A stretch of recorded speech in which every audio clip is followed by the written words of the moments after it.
当地时间周二，正当美国股市因持续性通胀而全线暴跌之时，美国总统拜登却在白宫为其上月签署的通胀削减法案举行庆祝活动。就是这场不合时宜的活动，引来美国民众的愤怒，纷纷批评拜登不接地气。拜登无视美国经济因加息而面临衰退性风险的同时，继续加大对华竞争态势。最新签署了一份行政令，以实施中美生物领域的脱钩。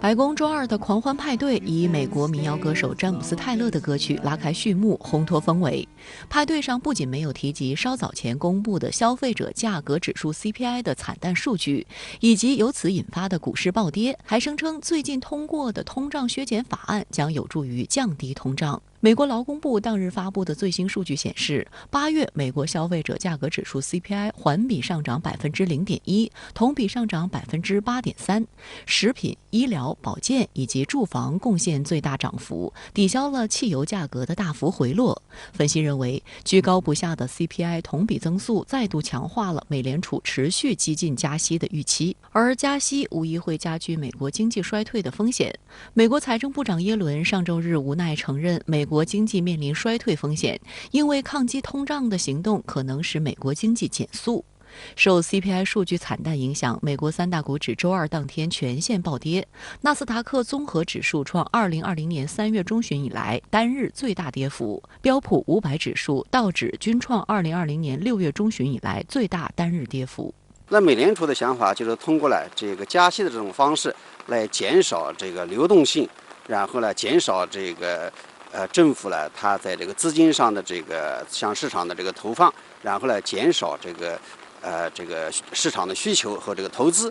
那这个反过来实际上会这个减少这个美国它的这个经济活力，那反过来可能会引发了这个新的这个经济衰退这样一个风险。那所以说在加息和这个经济衰退之间呢，它实际上是个两难的选择，可以说是按起葫芦来浮起瓢，没有一个更好的这个两全其美的办法。而在当天晚些时候被问及美股表现和通胀数据时，拜登只是简单回应称无需担心。Stock market doesn't necessarily reflect the state of the economy, as you well know. And the economy is still strong, unemployment's low, jobs are up, manufacturing's good.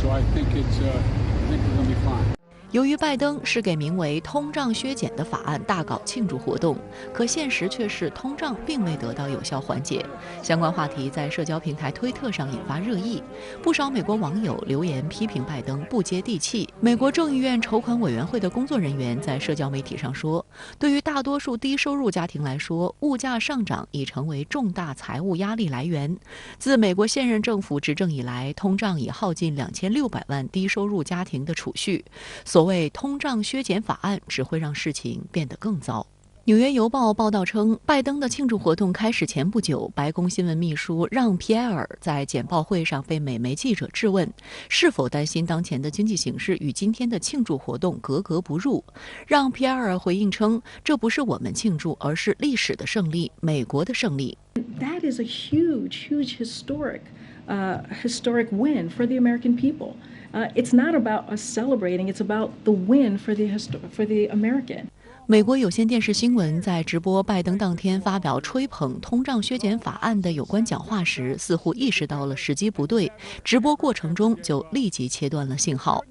《华尔街日报》此前报道指出，民主党竭力支持和推动的这项通胀削减法案，其实是拜登幕僚希望在11月中期选举前提高其支持率的立法成果。这个 CPI 这个高涨了，那实际上也是加重了美国老百姓的这个生活困难，也导致拜登政府他的执政的表现在老百姓心目当中呢，这个不断的这个刷低，拜登的支持率呢，这个今年以来一直在徘徊在40%左右。那随着这个冬天的这个临近，包括这个能源啊，这个汽油价格，如果说它进一步的这个上涨，那也会进一步催生了这个 CPI 指数的上升。这个对于这个中期选举来说，对于拜登政府来说，绝对不是一个好消息。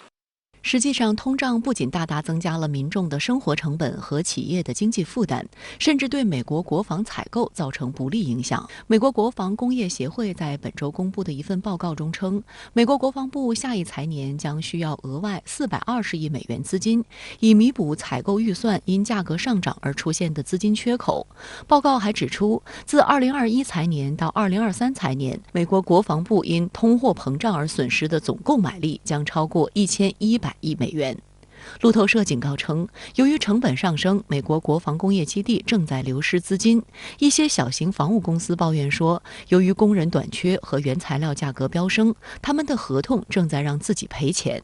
路透社认为，通胀引发美国国防工业供应能力下滑，无疑将减缓美国国防现代化的步伐。近年来，美国国防开支水涨船高，每年都大幅增加。但是呢，就是说政府它的预算，它的盘子就这么大。如果说在国防开支这个方面投入过多，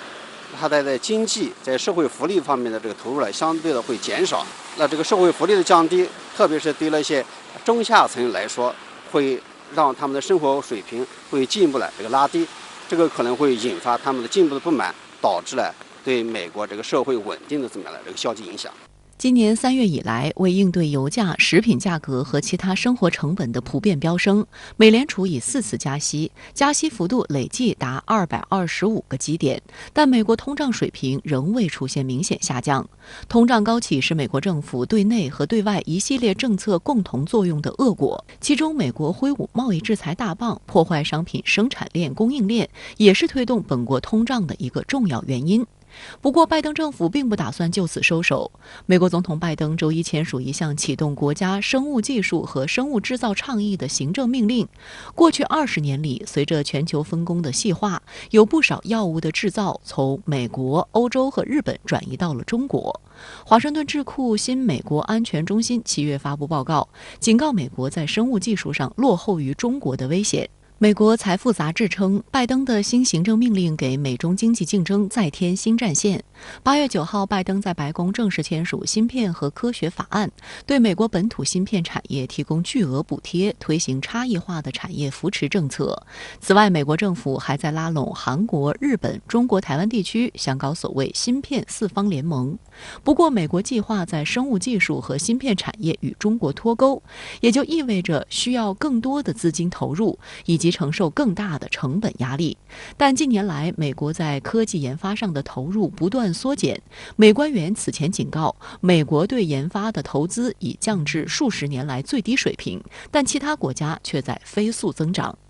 外交部发言人毛宁周二在回应拜登签署相关行政令时就表示，经济全球化是客观事实，也是历史潮流。我们希望美方尊重市场经济规律和公平竞争原则，不要人为地阻碍全球的科技交流和贸易往来。